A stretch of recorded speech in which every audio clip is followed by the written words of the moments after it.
বছর পর পুঠিয়ার রাজপথে আজকে আমরা আল্লাহু আকবার ধ্বনি দিতে পেরেছি। রব্বুল আলামিনের শুকরিয়া আদায় করি।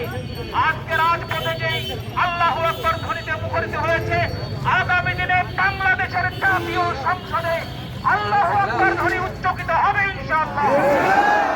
এই বিজয় শেষ বিজয় নয়, এই বিজয় তখনই সমাপ্ত হবে যখন বাংলার জমিনে ইসলামের পতাকা পথ পথ করে উঠবে, বাংলাদেশের সংসদে ইসলামের পতাকা, ইসলামের ঝান্ডা উড্ডীন হবে। এই আশাবাদ ব্যক্ত করে আমার সংক্ষিপ্ত বক্তব্য শেষ করছি। আসসালামু আলাইকুম ওয়া রাহমাতুল্লাহ।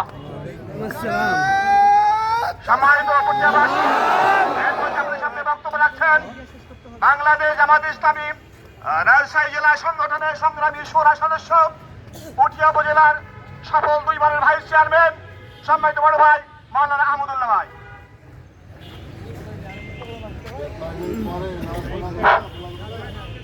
আসসালামু আলাইকুম ওয়া রাহমাতুল্লাহি ওয়া বারাকাতুহু।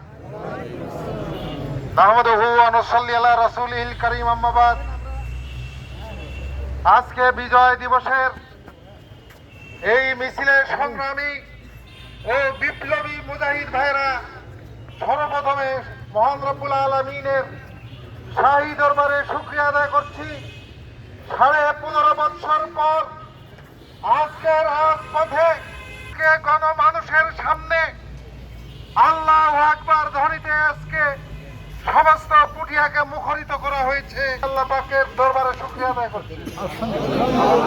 সম্মানিত ভাইরা আমার, আজকে এই নতুন বাংলাদেশ গড়তে গিয়ে আমাদের আবু সাইদ ভাইকে বুক পেতে দিয়ে শাহাদাত বরণ করতে হয়েছে, মুক্তকে শাহাদাত বরণ করতে হয়েছে।